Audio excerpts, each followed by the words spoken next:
Halo, habari. Karibu katika sehemu ya 15 ya simulizi yetu nzuri ya Too Heavy to Pain. Basi, pale tulipoishia ndipo tunapoendelea. Ni siku ya Jumamosi, ndio siku pekee ambayo Boki hupata uhuru wa kuagizwa sokoni kwa ajili ya kuchukua mahitaji ya wiki nzima. Siku hiyo alikuwa ameipania na kuiapia kabisa. Endapo siku ya leo nikimkosa Maduhu, basi nakata tamaa kabisa ya kumtafuta tena. Alifanya kazi zote mapema kwa kujua lazima aagizwe mjini. Hata alipomaliza, alimfuata mama yake, mama mwenye nyumba, na kumwomba pesa ya kununua vitu. Akapatiwa. Hivi sasa alikuwa yuko ndani ya gari akielekea mjini sasa, kule sokoni. Mawazo yote yakiwa kwa Maduhu. Sijui binti huyu aliona nini ndani ya Maduhu. Lakini ndivyo alipomkumbuka alijikuta akifurahi, na kipindi chote cha kumuona kwake kilikuwa kigumu sana. Hakuweza kuvumilia. Ni sababu ya yeye kuamua kumtafuta. Hata alipofika mjini aliona ni busara kwanza kumtafuta Maduhu, kisha aelekee kwenye kununua vitu. Akaanza kukatisha mitaa ndani ya soko lile, akipita huku na kule. Alikutana na vijana mbalimbali wenye umri wa Maduhu na wengine hata wenye mavazi kama ya kwake. Lakini alipohakiki aligundua sio. Hakusita kuulizia kwa watu aliohisi pengine wangeweza kwa msaada kwake. Tangu lini watoto mtaani wakauliziwa? Hiyo ni moja kati ya aina ya mawazo na maswali aliyokutana nayo. Wapo waliomwambia vile, lakini bado hakuonyesha kukata tamaa. Masaa mawili aliteketea. Miguu yake ikamsisitiza, nimechoka kutembea. Ni hapo akili yake ilipokumbuka kuwa hakutakiwa apoteze muda, bali afanye manunuzi na kurejea nyumbani. Tamaa akaikata taratibu na kurudi sokoni. Alipofika akanunua vitu, kisha akaanza kuipeleka miguu yake sehemu ya kusubiria magari. Hata hivyo, kwa nini nisiende pale alipokuwa anafanyia kazi nikaulize ili nipate uhakika, alijisemea. Lakini wakiniuliza ninamuulizia yeye kama nani, nitawajibu nini? Alijiuliza. Tafakari zake zikamsimamisha pembeni ya barabara. Potelea mbali, nitajua huko jinsi ya kuwajibu. Akaahirisha safari yake na kurejea kwa mara nyingine sokoni. We jamaa muongo sana. Sasa hapo kuna watu akina Mashaka pamoja na ustadhi mmoja walikuwa wanabishana pale pale sokoni. Wakati binti huyo ndo anafika. Wakawa wanabishana, we jamaa muongo sana. Nani muongo? Mimi? Sasa kwani nani alishakufa alafu akarudi? Akakuhadithia kwa kaburini kuna adhabu. Kwa hiyo nyinyi hamuamini, mnadhani mtu akifa amekufa Sasa kumbe mtu akifa huwa anarudi. Kama ungekuwa wanarudi, si babu aliyemzaa babu yako sasa hivi angekuwepo akibadilishana mawazo na wewe? Acha kutuchukulia sisi wakuja. Hizo habari za sijui nyoka nge kuingia kaburini na kukuadhibu ni habari za kufikirika tu. Huamini hata vitabu vitakatifu wewe? Vitabu vitakatifu? Nani asiamini? Ila humo ndani kuna mambo yasiyoaminika. Kwani mwandishi wa hivyo vitabu yeye aliwahi kuingia kaburini na kuziona hizo adhabu za kaburi? Kwanza unamjua mwandishi wa vitabu vitakatifu wewe? Simjui, kwanza sina ukoo naye, nimjue anisaidie nini mimi bwana? Basi wakawa wanabishana hivyo, wanaambiana kwa hiyo wewe huelewi na nini, basi wanaendelea kubishana. Hayo ni maongezi waliokuwa yakiendelea kati ya bwana mmoja aliyeitwa kwa jina la Ustadhi kutokana na imani ya dini yake. Alikuwa akijaribu kumuelewesha Mashaka, ambapo Mashaka naye kwa jambo fulani alikiimani alikuwa hataki. Ingawa mada hiyo haikuanzia hapo, lakini muda wote Mashaka alikuwa akibisha kwa kila anachoambiwa, kitendo kilichopelekea aogope sasa. Muda wote Maduhu alikuwa akiutazama mdahalo ule ambao kwa upande wake haukuwa ukimwongezea wala kumpunguzia jambo. Aliwaona wale walikuwa wakibishana kuhusu mambo yale ni mfano wa watu tu waliojishibia zao na kutafuta njia ya kuipunguza shibe ndani ya matumbo yao ili waweze kula kwa mara nyingine. Wateja walipofika alinyanyuka na kwenda kuwahudumia. Chenchi aliifuata kwa kaka yake, mmoja kati ya wabishani wale wawili. Wakati akiwa ametulia, mara aliweza kumuona mtu kama mteja akishangaa na mizigo yake. Akiendelea kumtathmini mtu huyo ni nani, ndipo kwa haraka alipogundua kuwa hakuwa mwingine bali ni yule rafiki yake wa kike kwa jina la Boki. Mwili ukamsisimka, joto la ghafla likamwijia. Hakutarajia kumuona binti yule kwa wakati ule. Kwa haraka akamfuata. Maduhu, binti, akaita, huku akichanua tabasamu lake. Nguvu zilizomtoka kwa kukata tamaa zikamrudia na kumpelekea kuwa tofauti na alivyokuwa awali. Maduhu hakuona kama sehemu ile ni sahihi ya yeye kuongea na rafiki yake yule. Macho yake aliyageuza kwa kaka yake haraka na kugundua kuwa alikuwa bize katika ubishani ule kwa muda ule. Basi ubishi wao ulikuwa umeanza kujaza watu, ndi hapo alipomvuta binti yule na kutoka naye eneo lile. Wakatoka hadi pembeni kidogo ambapo kaka yake asingeweza kuwaona. Nilikata tamaa na kuhisi sintokuona tena. Mimi nipo, kwani si nilikwambia mimi siku hizi nasoma? Oh kweli mwenzio nilisahau. Usipende kusahau Boke, sawa? Lakini sijui kwa nini nakuwa hivi. Unakuwaje? Yaani nikiwa peke yangu najihisi mpweke sana. Ila nikikuona najisikia furaha, na hata nikikaa peke yangu na kuanza kukumbuka niliongea na wewe najisikia raha. Hata nikiwa kitandani najikuta naruka tu kwa furaha. Kweli ndiyo. Pengine huo utakuwa ni ugonjwa. Kwani umeshaenda kupima? Hapana. Inabidi ukapime ili ujue uanze dawa, sawa Boke? Kwani nilikuhadithia ni dalili ya ugonjwa ama furaha? Wakati mwingine kama hata ugonjwa huo unamfika mtu kwa namna hiyo hiyo. Maduhu huyo ndo anamwambia sasa.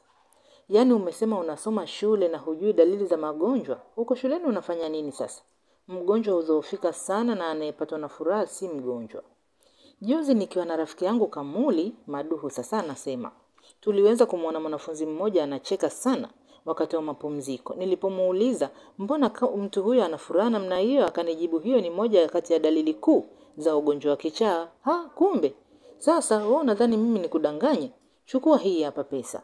Nenda kapime. Sawa? Maduhu akatoa shilingi 2,000 aliyoamua kuificha kwa manufaa yake binafsi. Haina haja. Wewe kapime uanze dawa. Sitaki uje kuzidiwa bure, akaongeza. Kesho nitakuwepo, naomba uje. Usipokuja hatutaonana hadi Jumamosi ijayo. Maana wiki nzima mwenzio nitakuwa shule. Sasa mbona unaenda? Namwahi kaka. Najua roho yake itakuwa juu. Si unajua sijamuaga? Kesho usisahau. Wakaagana kwa namna hiyo. Maduhu akarudi kule kwenye soko lake. Huku akirukaruka kwa furaha. Hata alipofika alimkuta kaka yake akiendelea na ubishi. Akashukuru kwa jambo lile. Kisha akarudi tena kwenye kiti chake na kutafakari aliyoyajua mwenyewe. Biashara siku hiyo haikuwa nzuri. Haikuwa nzuri sana, kitendo kilichopelekea kuwahi kufunga na kurudi nyumbani. Wakiwa huko waliyafanya yote yaliyotakikana, ikiwemo kutazama television mpaka hapo muda wa kulala ulipowadia. Maduhu alielekea chumbani kwake na kujitupa kitandani. Tafakari mbalimbali zikamuingia. Muda kidogo baadaye akawa katika usingizi mzito. Ni kawaida ya siku moja kupita na kuiachia siku nyingine ing'are na kuonyesha ushupavu wake mbele ya macho ya watu. Hatimaye Jumapili iliwadia kama ilivyo kawaida. Maduhu alichukuana na kaka yake wakaelekea huko mihangaikoni kule sokoni. Kama walivyokubaliana, hatimaye Boke naye alifika. Akamfuata kinyemela, wakatoana eneo lile na kwenda kupiga soga mahali. Siku hiyo hawakuishia hapo tu, bali walitembea maeneo tofauti tofauti, huku wakijadili mengi sana kuhusu maisha. Nilipima nikakutwa na malaria. Si unaona, nilikwambia. Vipi, ulipewa dawa? Nilichuma mwarobaini tu nimetengeneza na kunywa. Sawa, lakini maendeleo vipi? Yaani sijui niseme nini. Jana nilikuwa na furaha. Kitendo kilichonipelekea hata nishindwe kujizuia mbele ya yule mama mwajili wangu. Yule mama uliniambia kwa ni mkatili? Huyo. Sasa ikawaje? Yaani alikuwa hata akinituma kitu naenda kwa haraka. Akiniamuru jambo ninafanya kwa moyo mmoja. Nikiwa mwenyewe na tabasamu muda wote. Akasema, naona leo umeamkia peponi. Yule mama sasa ndo anamuuliza, hujawahi kuwa na furaha kiasi hicho? Nikashangaa sana. Pole sana, angalia hali itavyoenda. Kesho nitamuuliza rafiki yangu Kamuli, pengine anaweza akawa na msaada zaidi ya huo. Basi walifurahia sana siku hiyo. Sehemu mbalimbali walipita kwenye soko lile wakibadilishana mawazo, kama mtu na dada yake ama mtu na rafiki yake. Hatimaye Jumatatu ilifika. Maduhu akaelekea shuleni. Akiwa kwenye harakati za usafi, na hapo alipoona na rafiki yake. Hapo maongezi yakaanza. Nimeiona weekend ndefu sana ndugu yangu. Bora wewe. Mimi nilidhani huenda haitoisha. Kila muda nilikuwa nikijiuliza mbona Jumatatu haifiki? Haya bwana, tuachane na hayo. Vipi nyumbani, ulikuwa ukijisomea? Kama kawaida. Nimefanya hivi, mara kengele hiyo ikalia. Twenzetu paredi. Wakatoka wakakimbia marafiki wale wawili. Hata walipofika, jambo la kwanza walitafuta nafasi, wakapata zile za nyuma na kujipanga. Wakiwa paredi sasa, kiranja mmoja katika ukaguzi wake alipita na kushuhudia tukio lile, kwamba wale wamekaa nyuma, ati wafupi wawili wamejipanga nyuma, wakati ni sheria wafupi kujipanga mbele ili waweze kuona yote yanayoendelea na pia na wenyewe waweze kuonekana. Akiwa kama kiranja mwenye dhamana ya kusimamia swala la nidhamu shuleni pale, alihisi jambo lile ni kama kukiuka sheria fulani za kinidhamu. Akawasogelea wawili wale, nyinyi wapuuzi, nani kawaambia msimame nyuma wakati ni wafupi? Kamuli akatetemeka, akijua nini ambacho kingefuata. Anamjua sana na kumtambua kiongozi yule wa nidhamu, ambaye anawazidi hata kiumri, kidarasa pia, yeye husoma darasa la 6. Akabaki amebung'aa, sijue nini atamke. Ndani ya moyo wa Maduhu jambo lile liliingia kwa namna tofauti ya kumkereketa. Kwa maono ya fikra zake alihisi kuwa mtu mwenye dhamana ya kumuita yeye mpuuzi huenda ni yule anayemlisha. Hapo akajiwazia ni vipi bwege alete dharau huyo. Akaufungua mdomo wake na kutaka kuropoka, lakini Kamuli akaligundua hilo na kuwahi kumsihi. Hapo yule bwana kiranja alipoona hivyo, na yeye ndani ya moyo wake akahisi ni kama vile ametendewa tendo la kujaribiwa kushushiwa heshima hivi. Na wauliza nyewe wajinga, aliendelea kuongea yule kiongozi huku anaonyoshea kidole na kusukuma vichwa vyao. Tunaomba tusamehe kiongozi, hatukujua, Kamuli anasema. Ujinga, tangu lini wapuuzi kama nyinyi mkasamehewa? Nyie si wababe? Kiongozi yule akasema. Hapana kiongozi, Kamuli akamtuliza, lakini kitendo kile Maduhu alikichukulia tofauti. Haina haja ya kusumbuana kwa maneno. Kama wewe mwanaume wa shoka, fanya unachotaka. Wanawake ndio huwa wanaongea bwana. We Maduhu, nyamaza, huyo si ni kiongozi wa nidhamu wewe? Hata kama angekuwa kiongozi wa mahakama, ni vipi atutishetishe bwana? Kwa hiyo wewe mwanaharamu ndio unanijibu eh? Tusizoeane, mwanaharamu baba yako, na kutazama tu maneno yako ya kijinga unaotupa sisi.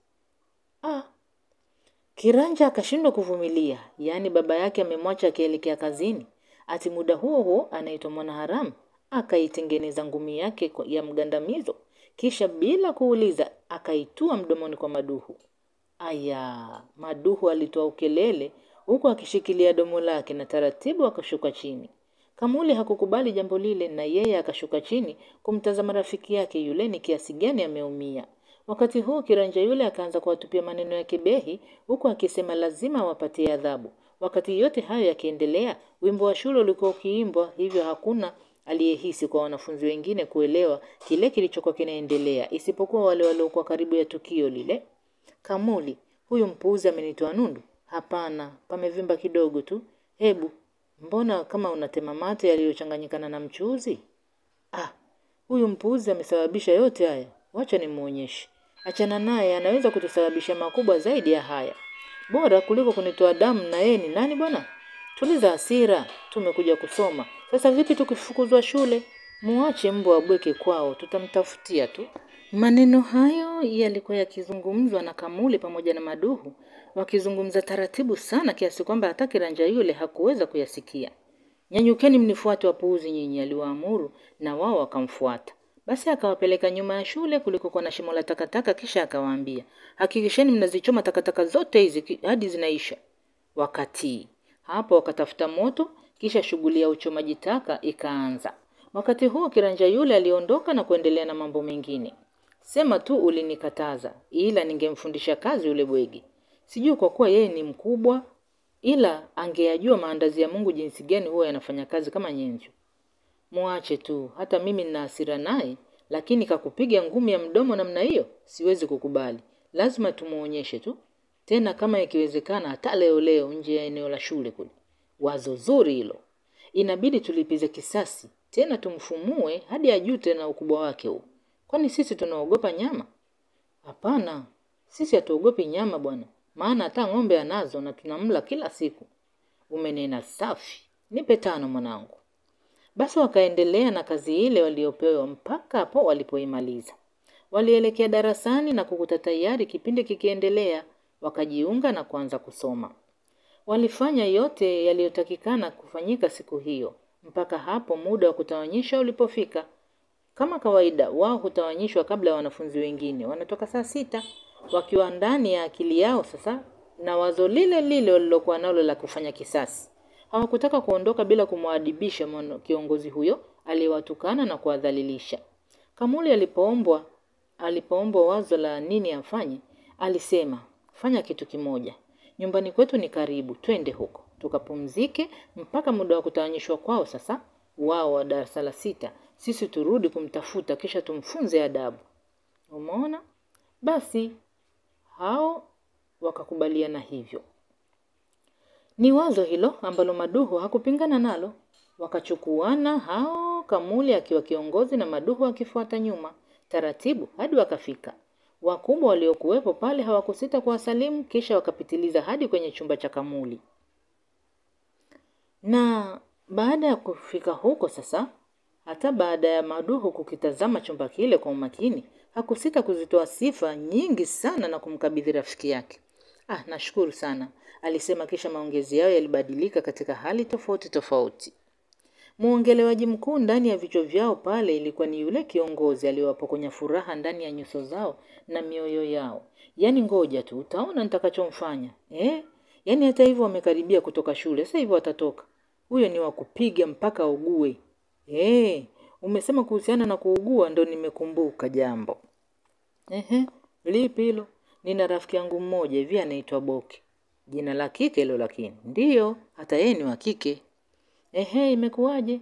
Sasa wa kike amekuwa rafiki yako au msichana wako? We vipi? Ni rafiki yangu bwana. Poa, we nifiche tu. Sema sasa, ulichokumbuka ni kipi? Boke bwana aliniambia tangu juzi. Eti sijui akiniona na kuongea na mimi, akienda nyumbani kwao anajisikia furaha sana. Hata hivyo jana amekuja na kuniambia yani, hata amenikuta anashindwa kufanya kazi kutokana na furaha aliyokuwa nayo. Nilimshauri akapime, maana hizo ni dalili za ukichaa. Hata alipopima sasa ameambiwa na malaria tu. Sasa sijui hapo ananisaidia vipi ndugu yangu. Kicheko kikaanza. Rafiki yake akaanza kucheka. Kasa vipi, mbona unanicheka? Kwanza Maduhu kwenye watu maboya wewe ni namba 1. Umeanza kunitusi. Kama hutaki kunisaidia useme, sio kunitusi hapa. Yaani na ujanja wote huo ulishindwa kuelewa kama huyo binti anakutaka? Sijakuelewa bwana. Unamaanisha nini? Mimi nilianza kuwa na kismart mwenzio tangu mwaka huu mwanzoni kabisa. Nakumbuka tulikuwa kwenye mkesha. Staili zangu za kudansi na kupiga sarakasi na Salome sasa akadata. Sikumchelewesha. Kivipi? Alianza hivyo nikiwa nacheza zangu na kuruka zangu sarakasi huko watoto wenzangu wamenizunguka. Ni yeye alikuwa akipiga makofi na kufurahi sana. Baadaye sasa nikiwa nimeketi, alinifuata na kunisifia eti amependa staili zangu. Nikamwomba nicheze naye. Kiujanja nikampitisha bafuni. Huko watu wakawa wengi. Nikachukuana naye hadi kwenye majani. Dakika moja tu tayari nikamaliza kila kitu. Ni hapo nilipoanza kupata kismati cha warembo sasa. Mbona unazidi kuniacha? Mimi ni mgeni wa mambo hayo bwana. Tumeongelea ugonjwa wa Boki na sio hadithi za udume wako. Na hadithi ya kukuchoma moyo pia na kuonyesha jinsi ambavyo wewe ni boya namba 1. Unajua huyo Boki hana ugonjwa ila amezimika na kudata, anakupenda huyo. Kuzimika na kudata ndio nini? Wewe mbona lishamba sana? Sasa kwa nini ufuatiliagi video za aina fulani hivi? Wewe unapendaga video za aina gani? Mimi napenda video za ngumi. Ndio maana. Ila ungekuwa unajaribu kufuatilia na zile zingine zile, ungejifunza mengi. Yaani nimalize muda wangu kutazama mavideo mabaya hayo. Hayo mambo ya wakubwa bwana. Mimi zangu za mkono, basi. Hapo ndio umenifikisha.